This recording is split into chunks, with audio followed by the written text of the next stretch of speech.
Hello, this is Dr. Jayne DuBois coming to your ears live from real life. Thank you for joining me for this episode of The Cosmic Joke, a show of deep talks punctuated by hysterical laughter. Every episode, my guests and I try to answer the questions, what is the cosmic joke? Is it funny? And am I the punchline? Stay tuned.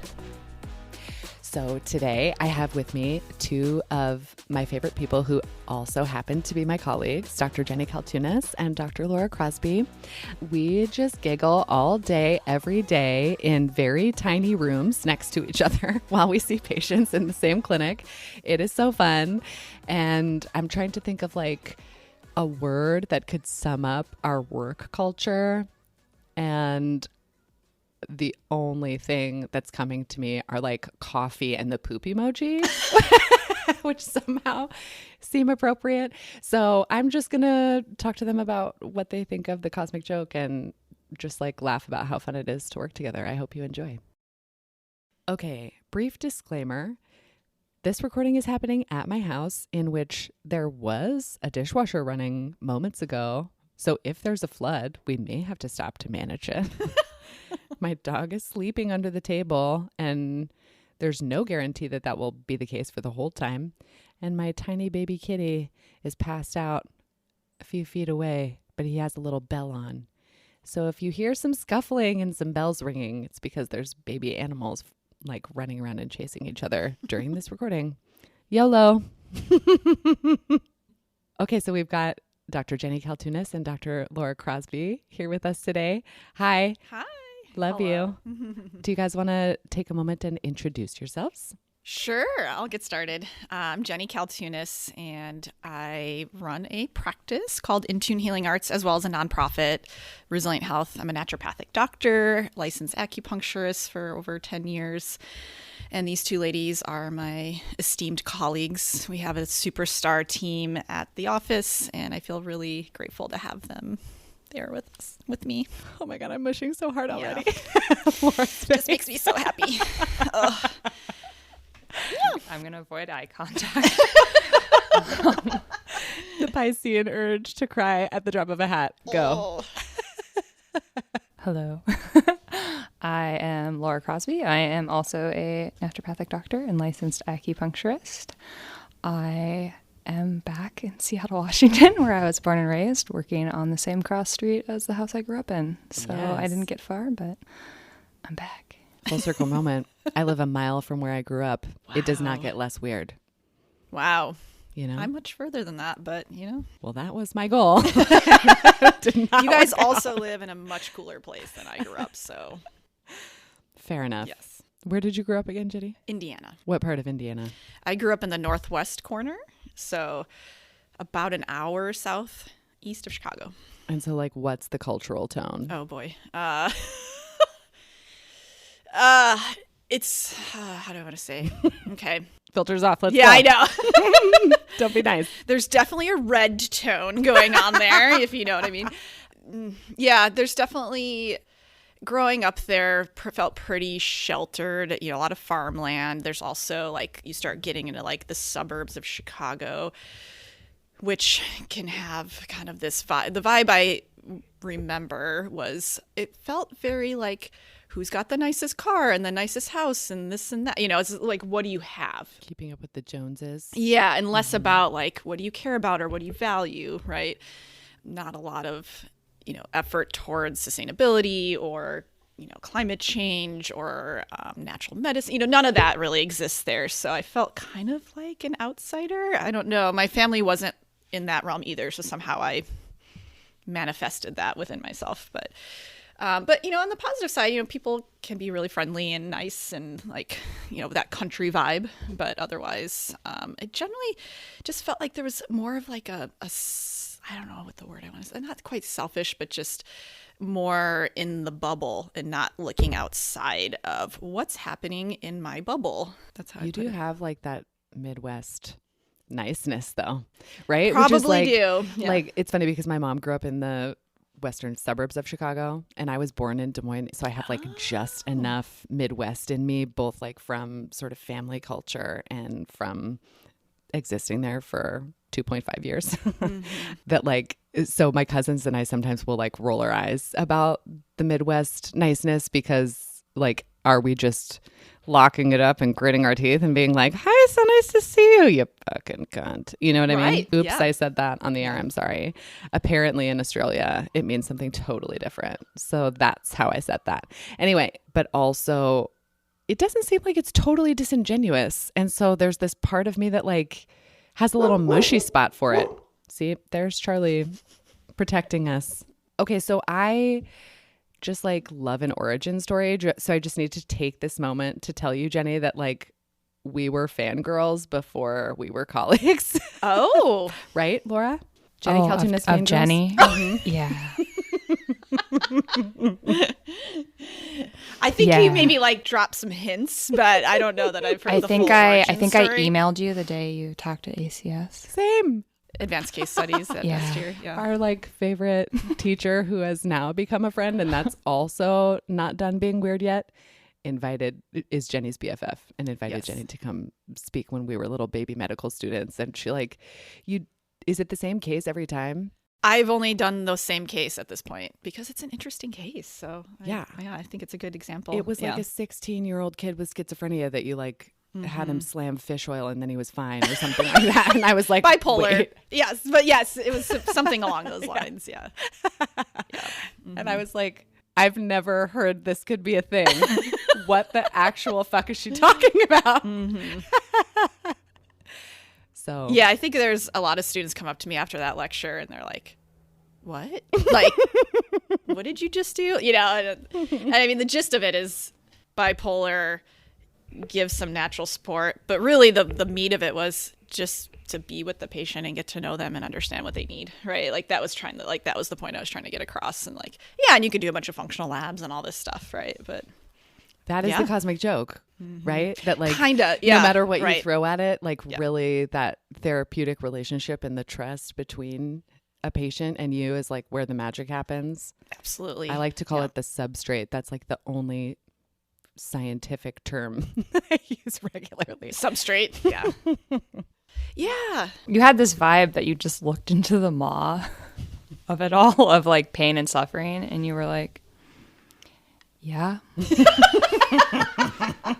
And you weren't scared of it. You didn't seem frazzled by it. You just seemed kind of casual in like a really like alpha confident kind of way of like people come to you and they like, I have some crazy shit to tell you. And you're like, Is Jenny like the total epitome of like being an alpha by not ever exerting her alphaness? You know, because interesting. like Yeah. I would say you're not like the most type A person, right? But like Definitely you not. own a clinic and you like wield all this badassery and have like outsourced badassery to people like us. But like I have never encountered a work situation where there is not like some power dynamic undercurrent that is making shit weird, right? Yeah. This is the single only place I have ever worked where it's fun. That's, oh my gosh. Oh, I said feel it. gushy. Like, That's like a unicorn, yeah. you know? That is interesting you put it that way. Because, yeah, I don't think of myself as an alpha by any means. But one of my teachers, she like dubbed me Pirate Jenny. Okay. Not as like the pirate in the bad sort of way, but in the like, I'm going to go out and adventure and find the treasure and do the thing or whatever. It's more the idea of like, I have this drive to like seek out this vision, you know, manifest, you know, this vision. And I want to have the cool people with me doing it, you know? So it's not a power thing at all. It's just like, who wants to join, you know, who has this vision too, you know? So, yeah, so I've never really seen like building the practice as like, this is my thing and I must do it this way and everybody must follow, you know, it's more like, let's see how can this blossom, right? You know, and how can we do this together? it's just really special to have you say that. And then you work way too many hours a week. And it's fascinating. Those two things happen in the same person. Because you'd think that you working so hard and so many hours would give you that frazzled, like desperate vibe. But you just don't have it. Or it like forces you to sort of like drop into like a lower vibration place where you're like, I'm going to whip my dick out and make everybody do what I want. But like you literally never do, which is why I think it's so funny. Jenny gets annoyed like once a year. Oh yeah, Jayne loves this. And when she like rages a little bit, I'm like, yes, I've been waiting for this. Because you're so even keel. I just like watch to try to find where the boiling point sometimes is. Yeah, where like where you're can I just push it? being Yeah. super like smiley and nice and like using your Midwestern niceness with patients where they're really stamping on buttons, where I would have been like, and here's a boundary. And you're just like, Yeah. Yep, I see you. It's fine. I'm not even like reacting to this. And I'm like, is she a ninja? Or is she just wasping it right now? Wow, that's a good reflection. Yeah, you know. I mean, I can't say like, I mean, the frazzledness happens. The boundary issue is definitely real, right? Like I definitely have work to do there, but I don't know. There's just a certain point that I've hit where it's like, I'm just going to meet the patient no matter what shit they're throwing at me. Now, yeah, I have limits, of course, right? You know, like there's definitely patients that like, yeah, I want to like rage afterwards, right? But there's a certain, I don't know what it is. Maybe it's all the work I've done with therapy or psychedelics or what. I don't know. Maybe it's just my constitution. Maybe we need to do an astrology reading. I mean, talk to Steve. I constantly I have done obsess about what is happening I in your know. chart. But it just, there's a certain point where I'm able to not let that like seep in. I don't know what it is. It's a good question, but I just know that everybody's coming with their thing, and sometimes that thing is not ready to change, and I could be like, I'm done with you, or I could just be like walk with that person until they're ready to change. That is also the cosmic joke. Yeah, right. You know? Yeah. You have a really beautiful little habit you do that I think brings you boundaries. And I noticed it the first day I went to your clinic, is that when a patient says something, you close your eyes and you do it a lot, and you do it with a smile on your face. And you're like, okay. You like you like come back into yourself, and you're like, I am in me again. And then you come back out and you do it I do all the time, and I notice I it. do that. Yeah, and I wonder if I picked that up. There's a course I was actually telling you about this, Laura, Whole Heart Connection, where that's probably what maybe has helped me the most. Now that I think about it, is how do you be in your shit with the patient or whoever in front of you and not be like, I want to please you and fix you, or I don't give a shit, or like all the stories, right? So how do you get there? I just did it right there. You know, like I have this habit where it's like, if I can close my eyes and go, and maybe doing EMDR enough to you, like has helped me with this. I don't know. And I'm just like, I don't care. It might be a little weird to patients, but it just helps me because I have a tendency to people please and want to fix and want to do and get it all done, right? But it helps me kind of like suck back in a little bit and be like, no, I'm just going to be here. I'm going to take it in. Steve was talking the other night about how the thing that people struggle with the most sometimes, like we were talking about this specific astrological placement, but I think it translates in a more global way, that the thing you struggle with is like the thing you eventually become a master of. And so I think that, you know, that people-pleasing tendency, or like the compulsion to fix, is like what brings us all into medicine, generally speaking, right? A lot of little bleeding hearts who want to like save the world. And then the joke is that like, that's not what this is at all, you know? And so then to come into it and to really have to like work so closely with our codependency in every single moment that we're with a patient and with each other, that's like where you learn that it's actually a whole different game that we're playing, you know?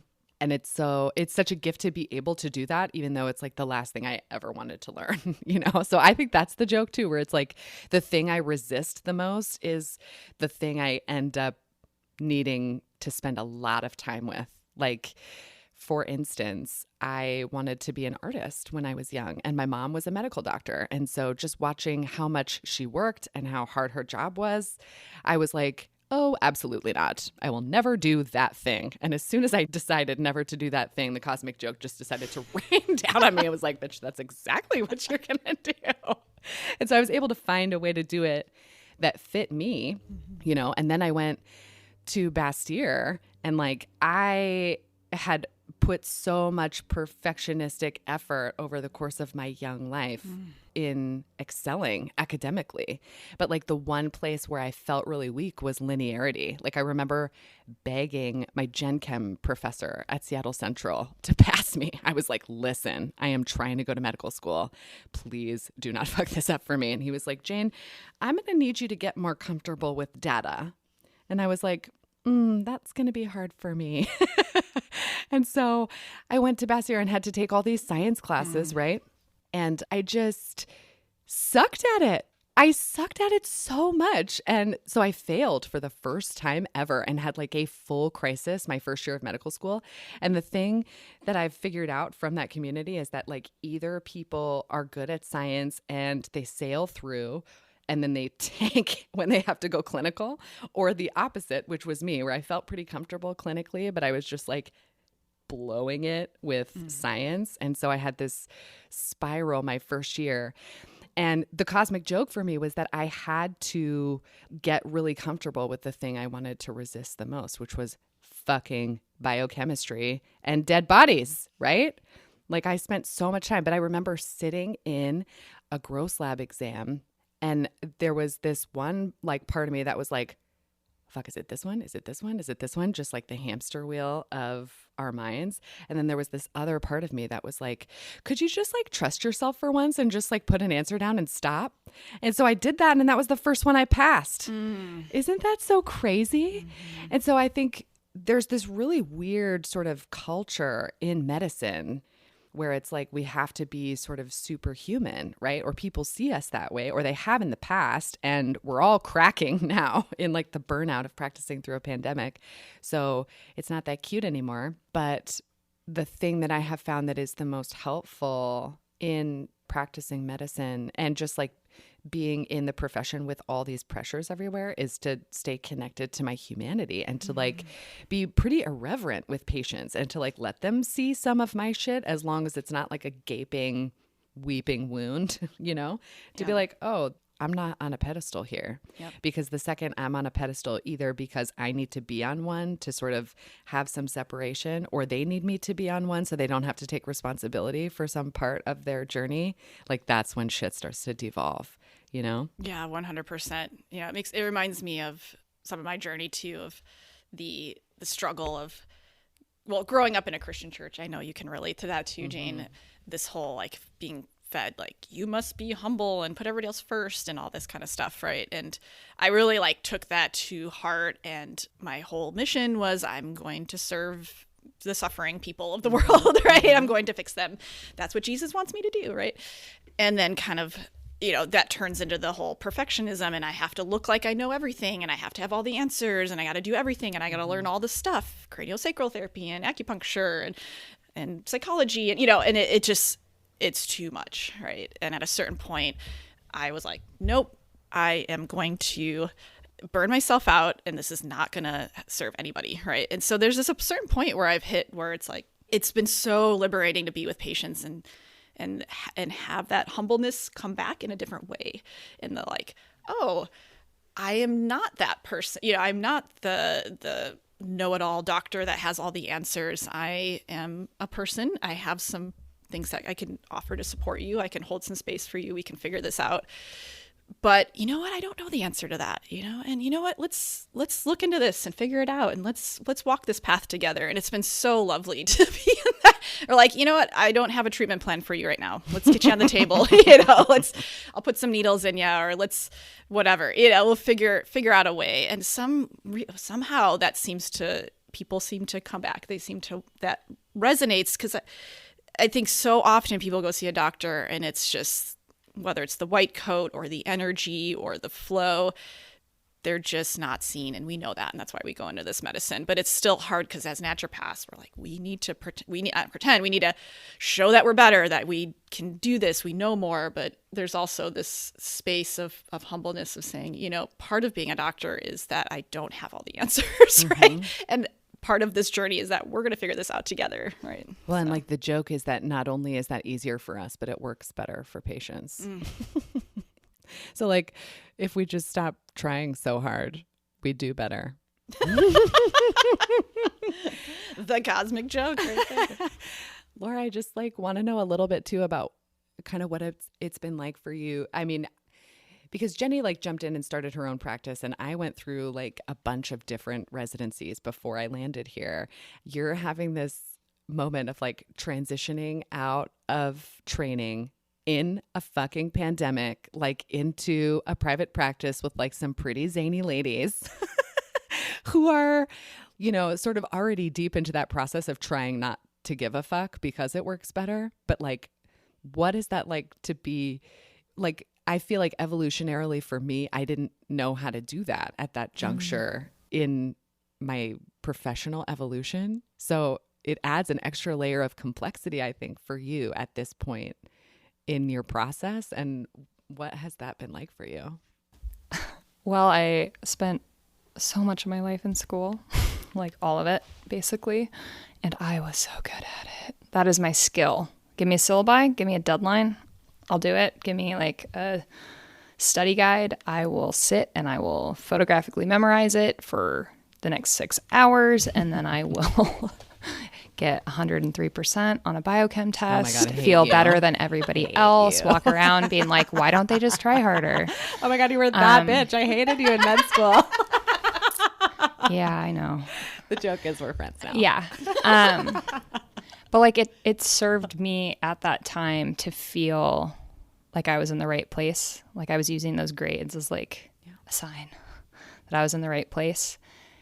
And I think at the same time, I was going through kind of a personal journey. Matt and I, he kind of went down a YouTube Alan Watts rabbit hole while I was deeply learning about Chinese medicine. And so we kind of somehow ended up along the same trajectory. What that allowed is that we were like, oh, this isn't about us. This is not like we're all just one energy vibrating over here, a little bit different. And what did you say in your prequest? Like a 2-line character in like the play like of a the no universe name or something? Like I didn't get like stranger on the street number 4, you know, like, and I'm just mouthing the word watermelon over and over in the background. And I thought that I had this weird moment where I really realized it's not about me. And it just felt I could breathe. Like I just was like, oh my gosh, this whole individualism, social media, like dance monkey. And I was dancing so hard at school that I couldn't dance everywhere. And so I just gave up everything else. And I had this moment where I was like, I don't have to be everything to everyone all the time. And I used to have this weird quirk where I would go and I would talk about it with my classmates. They'd be like, how do you like excel at school? They would actually ask me that. And I said, well, what I do is at night I go, what would a really good student do? And I just do that. And what would a really good medical like clinician do right here? It's like, oh, well, I'm going to just go do that. And I would just monkey. I would like mirror what I thought people who were doing the thing I wanted to do would do. And I would just do it. I don't know how I did it. I just have like, I'm a very visual person. So I just watch someone do something and I do it. When I was a little kid, I wouldn't learn to ride a bike until I watched a lot of people ride a bike. And then I got on a bike and that's like how I've learned. And then I got this moment with COVID where I couldn't quite walk around watching what people were doing the same. And I was like, oh no, now I can't do that. So during those years, I just kind of had to figure out what I would do instead of asking like, what would somebody do? It's like, well, what I do. And I realized that was kind of blank. I didn't really have a thought there. So I got kind of excited about that because I wasn't just outsourcing my actions to what I thought somebody else would like to see. So yeah, I kind of stopped feeding my ego a lot and it stopped asking so much of me. And then I in that time, it was like, oh, remember that person who came and presented at ACS who had that really chill vibe? And I was like, oh my gosh, like I was this type A competitive aggressive person who just like was drawn to this energy in the universe right when I was like craving that vibration. It just happened and it felt really uncomfortable because I was like, I didn't earn that. she didn't even read my resume.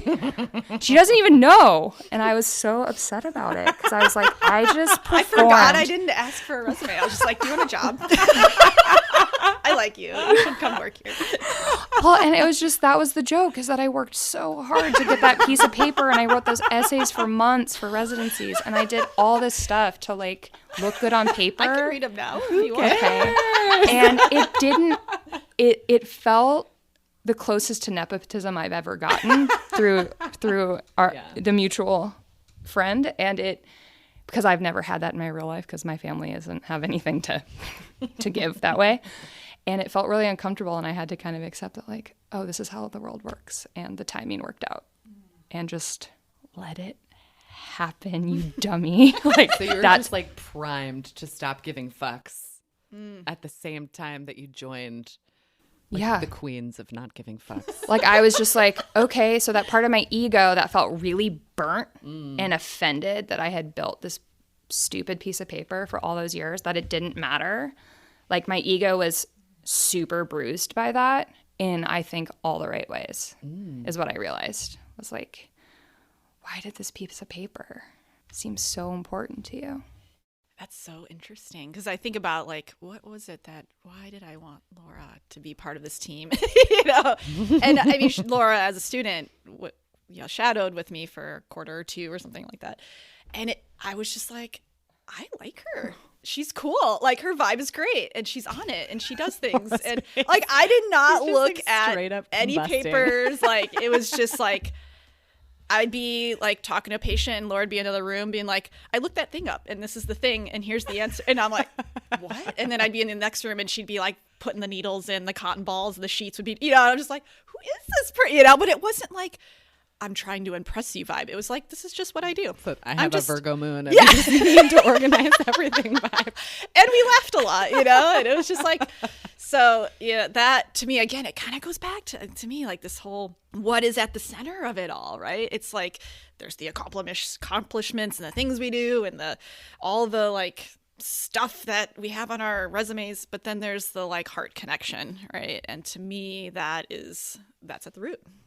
I'm also fire element in Chinese medicine, so that's super important to me to have a heart connection, and we all need that, right? But I've just realized that at the core of it, that's what matters. So.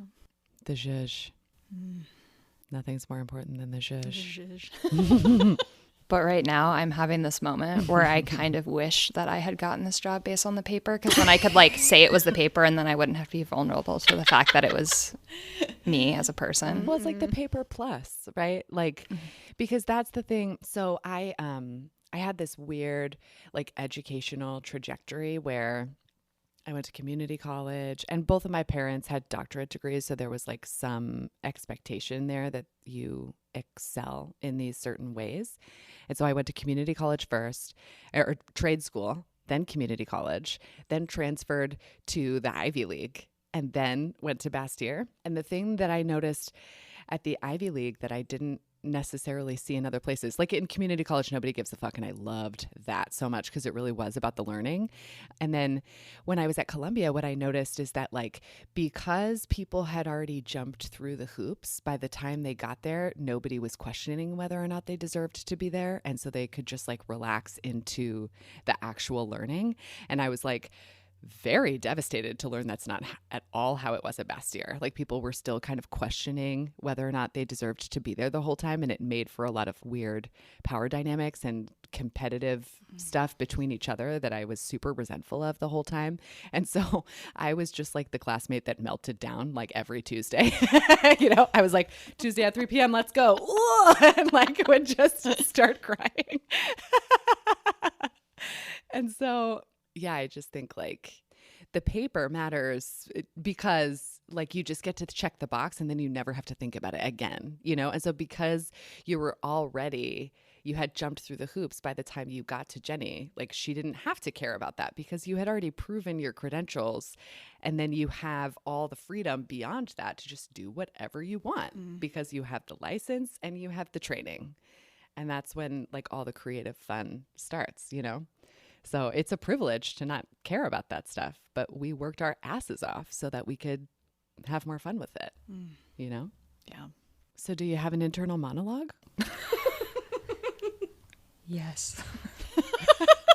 I know Yes, we talked I about do. it yesterday, but like I just need to talk about it again because I'm obsessed about it.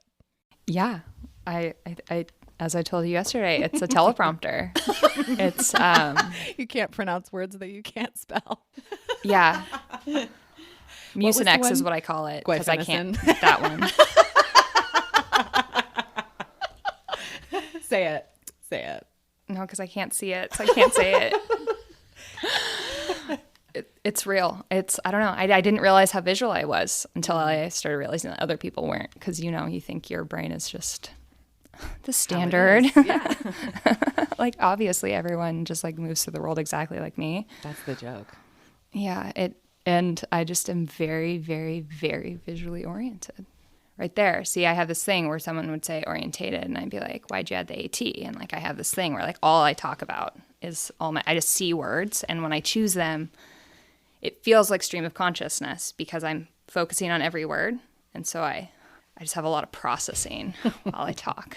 So like, are you saying the words as you're seeing them? Like how far in advance do you get the words before you're acting on them? And then how do you keep track of the words that are coming while you're acting on the ones that you just saw? I think this is why I have that facial expression when I talk.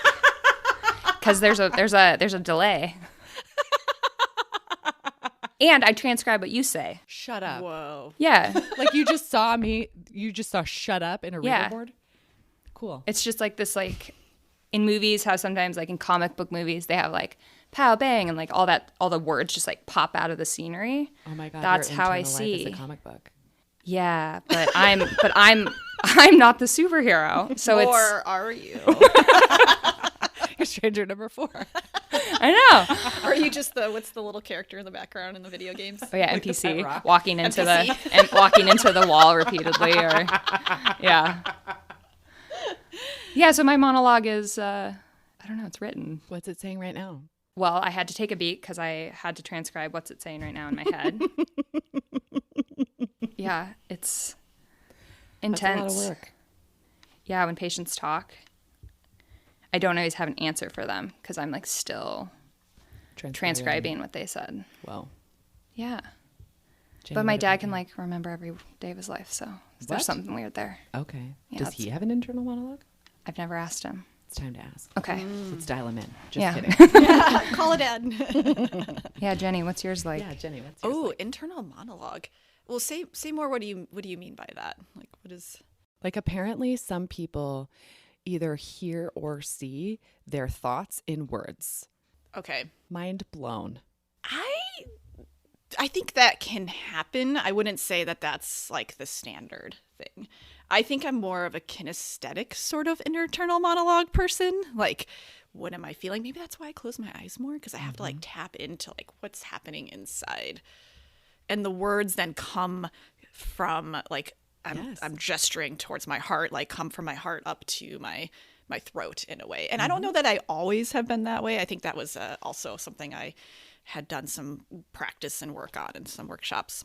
Because I think before it used to be, I was really, really fucking shy as a kid, like super shy. So it was just like, what do I say? And it's like, what do I think I should say? And what is this? Like how you said you would watch people and do what they would do. It was kind of like that a little bit, like how are these kids acting? And and so my internal monologue probably was pretty dark. Like, you're not as cool as them. And we all have those, right, as a kid, but I had a lot of pretty dark ones. So it took some time for me to be like, to eventually come to this internal space of who I really am. Like, what is that inside of me? And now that I can tap into that, I feel like that's where the internal monologue comes from. If I'm in that right space, if I'm, stuck in a people-pleasing zone or something, it could be different. But yeah, at that point, it becomes more like the word that comes to mind is transmission almost, like an antenna that's tapped in, maybe an internal antenna.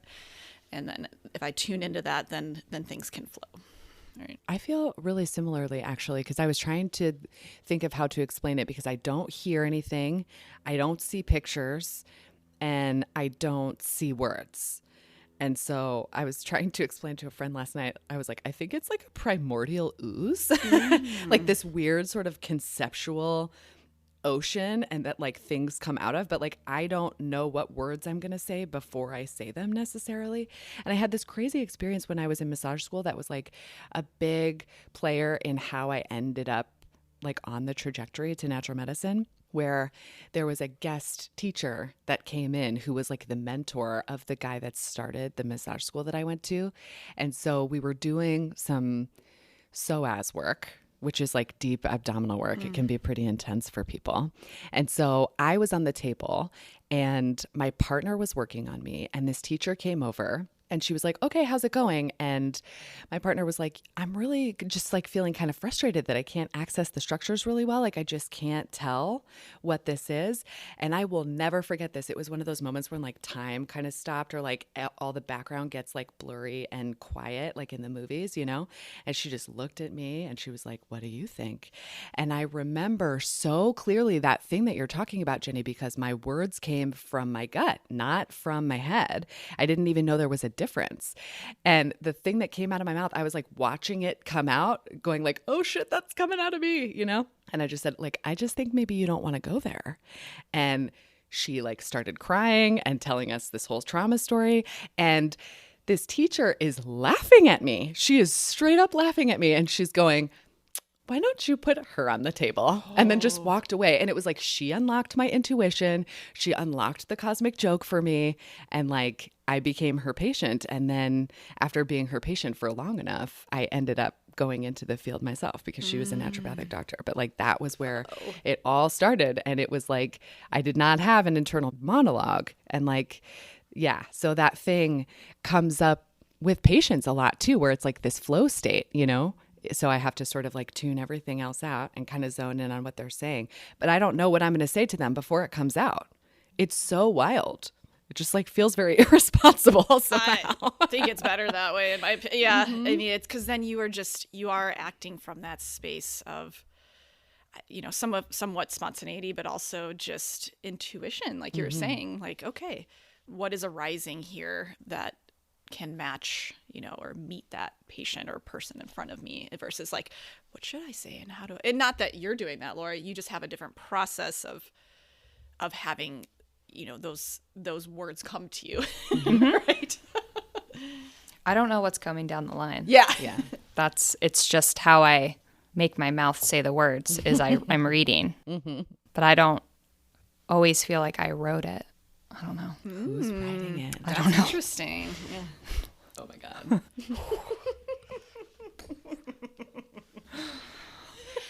God. So do you guys get the joke yet? Is it funny today? Yeah. I mean, you know, it's kind of like that question, you know, if you say yes, are you Are you the asshole? Are you the asshole that's like, I get it. Yeah, of course. If I say no. I mean, I get it as best as I can in this moment. Let's just put it that way. Yeah. Like, to me, the cosmic joke, you know, how do you define something like that? But it's more like a lived experience now, right? Like, you can move through life pushing against the river, trying to get the things, trying to say the right thing, trying to get people to like you, fixing all the problems, or you can do those things in a way that you're moving from your authentic space, you know, connected to all of everything, right? You know, and that seems very cliche, but in a way that's how it helps me to just know that it's like, you know, almost how you said, Laura, when you're like, my ego just kind of like let go in that moment, and you're just like, it's not all about me. Right? I'm not the center of the story. Oh my God, right? You know, I think I wrote in my thing, earlier about almost like moving through a dream. You know, you can move through this and choose your adventure, and you don't have to get, you know, frustrated or have regret or guilt or this or that about doing something wrong or right or not good enough or whatever. Doing it from where you're at the best you can in that moment. Maybe you fuck up and maybe you make a mistake.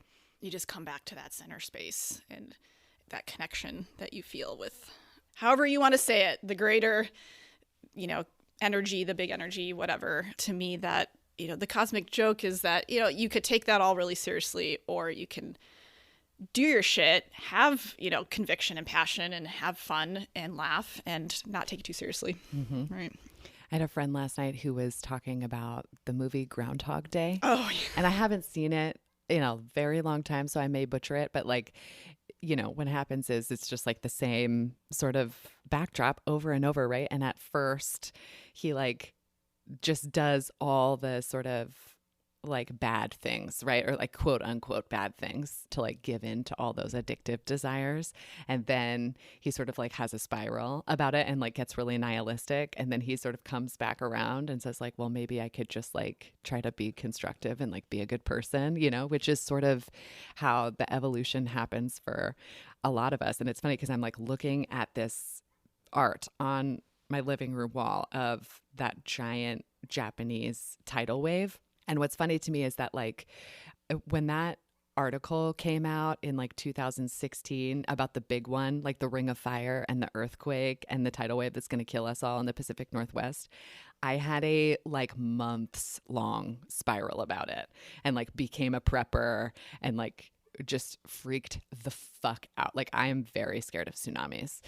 And but what's funny about that to me is that both in terms of what mentors have said to me recently and in the distant past, and the analogy that makes the most sense to me is surfing, right? That like you have to ride the wave, the emotional wave, so that you don't get taken into the undercurrent by it, or like you have to sort of like stop resisting the current and roll onto your back and float to actually survive, So like the thing that I'm the most afraid of is also the thing that has provided me the most metaphors for how to like live in less pain. That seems like the joke somehow. What about you, Laura? The last few years, I have two of Frank Oz's most immortalized characters are that you guys around me, I make a lot of like audio sound effects in my life. Can you just like demonstrate one, please? I do boop boop. That's a good one. Or I do. Do the other one. That's my favorite. Which one? The scream. Oh my gosh, I can't do it on demand. Can I? You can. Okay. That might be my favorite. But Frank Oz, I grew up with a bunch of Muppets. Like Muppets was I watched all the original ones. And so when I think about the Cosmic Joke, two of Frank Oz's characters come to mind. One, the more like hilarity is the Wocka Wocka from Fozzie Bear, where like he just says something and everyone's like, what? And he's like, Wocka Wocka, which is like, now it's a joke. That was like, there wasn't a punchline, but here it is. Like that feels apt just for like a lot of moments. A little absurdity. Yeah, like you say something and everyone just like goes quiet and you're like, Wocka Wocka. And everyone's like, oh, I see. You're a comedian, not awkward. And the other one is that I think about all the time is when Yoda he wants to acknowledge somebody, but he doesn't want to like validate them. He does like, and he walks away. And I hear that a lot in my head where someone will say something and I'm like, that was an inappropriate grasp for attention. But I want you to know that I wasn't daydreaming. I heard you, and and then you just like totter away. And I hear, yeah. So the Cosmic Joke to me is like one of those two noises. Nailed it. Yeah. But like, do you get it? I have watched people who get it, so I'm doing what I think those people would do. So I do get it, yes. It's like what you used to do when you... Yeah. That's Okay. amazing. No, that's true. And actually, in the recovery community, we talk a lot about acting your way into right thinking.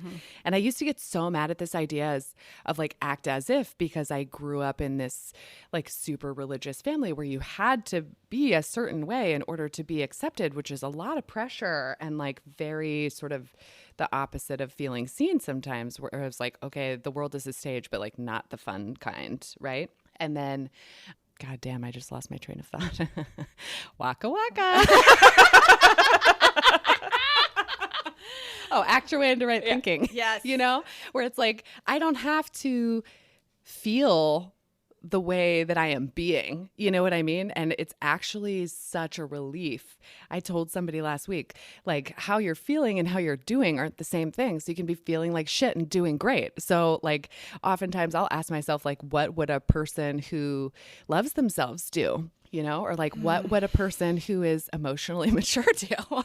Because I have this friend, did I tell you guys this? That there's like 4 categories of like what makes up a person. And nobody has all 4. Fortunate people have 3. Unfortunate people have 2. And like, I don't know anybody who has 1. The categories are good looking, smart, emotionally stable, and try hard. And so I think for a long time, like at base, I am not emotionally stable, but I try really fucking hard, right? And so acting your way into right thinking works because I can just pretend that I'm emotionally stable, and then you become that, you know? I think that's hilarious because all you have to do is just like act it out, and the performativity of it doesn't have to be disingenuous. Well, I think that's why I wanted to work for Jenny, because I was like, oh, thank God, if I just like do what she does, that just like, that would be good. I like found somebody who I was like, oh, that actually, if I were to do that, that's a towards move for me. You know, I want to go towards that energy, because you can fake it till you make it and try to like watch all these people. But a lot of the people that I look at, I don't want to be like that. Like, I don't want to work that hard and be that burnt out. Yeah. I mean, you work hard and you There's appear mostly not burnt out. Yeah. You're either extremely good at hiding it or you just like have pristine self-care. Yeah, no, there's some burnout there, but it could be a lot worse. Like, there's no way around, working 60 hours a week and, not having some burnout, right? But I also do all the things I love, right? Like, I climb mountains and I go for walks and I hang out with my cats and I hang out with my friends. I don't work all the time and do nothing else, right? Otherwise, yeah, it would suck, right? Well, yeah, I think it's because like your work is fulfilling and it allows you the freedom to engage with the other things that fill you up, so that even though we work really hard, like it's work that we love, and that makes it doable even when it's intense or it's labor intensive. Yeah, absolutely. Yeah, I mean, it's hard work a lot of times, right? But because it does match up with my internal drive of what I want to do in the world, then it makes it worthwhile. Right. And not, some people work really hard and they don't have that, and that's makes it really hard. Right. Or, can they connect to some part of what they're doing that could give them, some sense of value or, efficacy in the world, right? And that congruence too of like how your insides match your outside. God damn it, that's relaxing. It is. Where you don't have to like fight with yourself or fight with the image that you're trying to project because it doesn't feel right, but you think that's what you're supposed to do. Like, to not have to do that. I still feel burnt out from doing that my whole childhood. Like, I'm still fucking tired, but my battery is recharging now, Yeah. Yeah. And that, kind of going back to what you were talking about, like fake it till you make it or fake it till you become it and that sort of thing. I think there are ways you can do that are harmful. Like you said, like you're trying on things that really are not going to work for you. But sometimes you don't know until you try it, right? That's like drugs. That's like, drugs, like being a teenager. That's like pretty much all that is, right? But I also think, part of the cosmic joke is really like, isn't that what all of life is? And, like, how do we really know if what we're doing is really authentic to who we are? Or is it really just some subconscious story that's running in the background that says you're supposed to do this because your parents did this and, and now you're supposed to, right? I feel like that's been the journey for me, is unwinding all of those little pieces. Like, how clear can I get with this, right? Like, how clear can my internal compass be where I know it's not always going to be 100%, right? So a lot of it is going to be like, I'm going to act like this because I know, my mentor did that and my teacher does this. And, but then there's these moments where you guys may, connect to, where you like act in a certain way and you're like, oh, that feels exactly right. Like, what is that? Like there's some like like you just land in it, right? I remember when I clearly remember driving down at Bastille, St. Edward State Park to go visit, interview and all that. And it was just like, you need to be here. I don't know what the fuck that was, you know? I was like, okay. Yeah. I didn't even talk to anybody yet, right? It was just like, I just drove in and I knew. So You were open to it, though. yeah. Some people like don't even True. want to look up because they don't even want to see the moments pass them, because it would be like, what if they weren't ready for it? And it's like the only way you can be ready for it is be ready for it. You can't like try. You're just like there and it'll smack you in the face. You know, you don't even have to be ready sometimes, I think. And like, I was just thinking too, when you were talking, that it can change, right? Like the thing that works for us, like we do what works for as long as it works, and then it stops working and we do something else. And so that kind of keeps us on our toes, because it's not necessarily going to be the same just because we've found our thing for a period of time, you know? And our thing can be really fucking hard and it's still the thing we need to do. Like I had a very similar feeling to what you're describing when I started at massage school. And when I like knew that I wanted to become a naturopathic doctor, but like my entry to Bastille in particular was like not sexy. I wasn't feeling it, but I didn't feel released from it either, you know? So I remember just having to ask myself every day if this is still what I wanted. And it was, even though I was very pissed off that that was the answer. Totally. And so I'd have to put pants on and fucking cry in my car and drive to Kenmore every day for 5 years.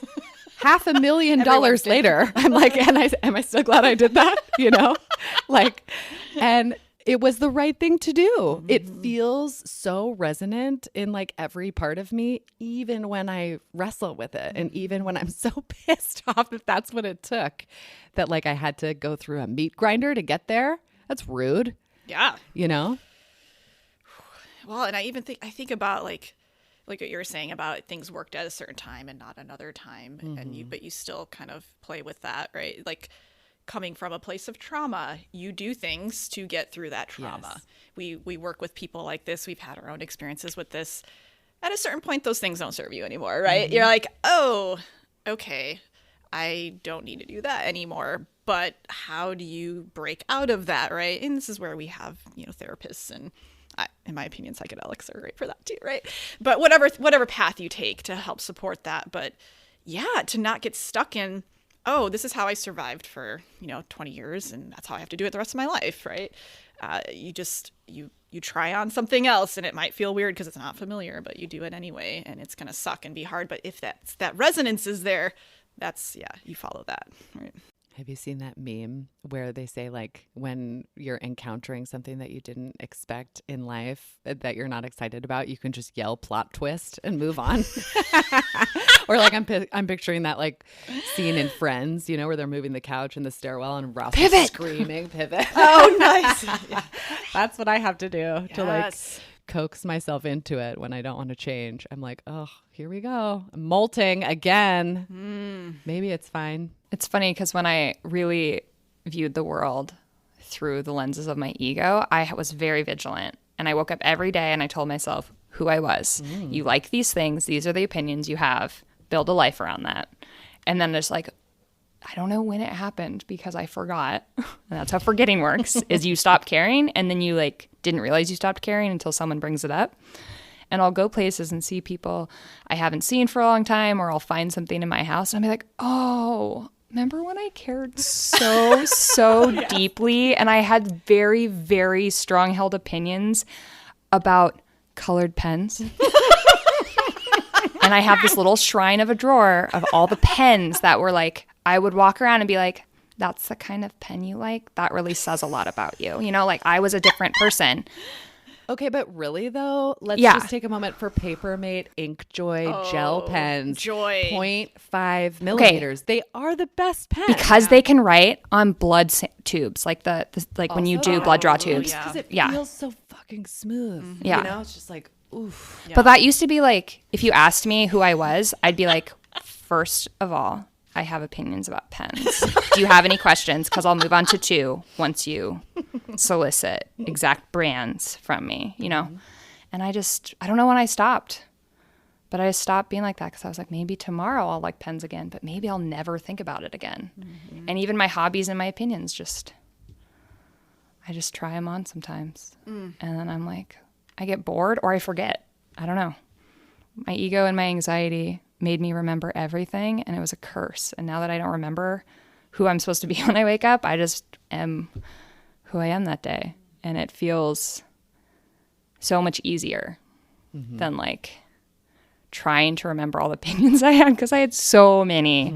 I would tell you all my movie opinions. I have a few, but still. But I just really thought that those were important to building a person. And I realized they were like kind of getting in the way of building a person. One of my friends, I called her my prison wife because she was the therapist across the hall from me at my residency. And she was getting ready to like take her licensing exam. And she had all these flashcards with like, you know, definitions and vocab and stuff on them for the test. And she had a party at our friend's big house in a big backyard when she finished her test and she got her license. And there was a fire pit. And so we went through all the cards and we'd ask the question. And every time she would answer, who cares? Throw it in the fire. Throw it into the fire. That's what I was picturing when you were talking about your preferences. Just, who cares? Feels so good to not give a fuck. But you're not giving a fuck in a nihilistic way, which is the best part. Well, like the seed for me when that started was I started to do yoga instructor training, as you do. And before naturopathic medical school. And you were a nutritionist. Yeah, Don't so you forget. just like put your little toe in there and you're like... Let me just do it right. But one of them is non-striving. Like that's one of the tenets of yogic practice is non-striving. And I read this amazing article about how people strive to look like they don't strive. Hell yeah. And this guy wrote this amazing thing. He's like, I walk into a room full of yoga instructor students, and I basically constantly hear them fight about who's the least competitive. Oh, God. And he's like, they can't see it. They don't see it. They don't see that they're competitive people, which is fine. You can be competitive, but you trying to play a non-competitive person on TV is actually outing you, you know, like as, oh, honey, no, You're trying. That's it right there. Hard. Somebody just needs to like rip a big fart. Yeah. You know, and watch them all squirm, you know, and be like, haha. So I think that's where the seed got planted of like, you can't try to not try. Mm-hmm. Like you can't try to let go to let go. You just have to like let go. That's all it is. Well, I think part of it too is that like I have to just choose to laugh about it when I can't let go yet and turn it into a joke so that I'm not like the asshole that is white knuckling. Yeah, exactly. Because it's really not cute. So I just want to acknowledge it, you know, and be like, I have not worked this through yet. Like the joke isn't funny. I'm just going to throw that out there. So like, just know that that's where I am with this, but at least I know that it's ridiculous to give a fuck and that like I'll just unclench when I'm tired. I don't know when that will be. Okay, when you said unclench, I had this moment where I was on the acupuncture table receiving acupuncture, and the person left the room, and I went, why am I clenching my butthole? Like, I like this. I'm here for this. That's they put the needles. Title of this episode. Okay. Why am I clenching my butthole? But I was like, oh wow, acupuncture. I feel so balanced. And then that little voice in my brain was like, prove it. Unclench your butthole. Like, and that I even me, like who I came there for it. I buy into it. I'm here for it. And I still was like, resist. Yeah. Good one. I ask patients sometimes, I'm like, are you relaxed? And they're like, yeah. And I'm like, I mean like your sphincter, is your butthole really? like up in there? Okay. Like, like I'm going to need you to breathe into your pelvis. And by pelvis, I mean butthole. Your butthole. Yeah. Yeah. Don't want to have to put a needle there, really. Yeah. We will. Is that a thing? Yeah. Well, not Run in one, the do butthole, one. but They're right there. Around? Like how around? Are we talking mucosal tissue? No. Okay. No. All right. That's fine. Shannon's face. We're talking like coccyx Coccyx and to butthole, butthole to Perineum. Perineum. We both didn't want to say taint, but it's taint. It's the taint. We'll say it. Wait, that's mucosal tissue. The taint? Yeah, I guess, yeah. It's keratinized. Is it? Yeah. What's keratin again? All of it is gone. The science has left. Who cares? We do care. Yeah, we we care care when we're on the clock. I Yes. promise. Okay. I love you both. Thank you so much for coming in and doing this with me. It was so fun. And can we please do it again soon? Yes. Laura's still laughing. Okay. Bye. Thank you. Bye. Sometimes you're the windshield and sometimes you're the bug. Tell me your cosmic joke story on Instagram at thisisthecosmicjoke.podcast or email us at doyougetthejokeyet@gmail.com. It just might get read on the air. Please rate, review, share, and subscribe when you visit us. And you can check out our website at doyougetthejokeyet.com. This podcast is produced by Audiotocracy Podcast Production. Do you get the joke yet? See you next time.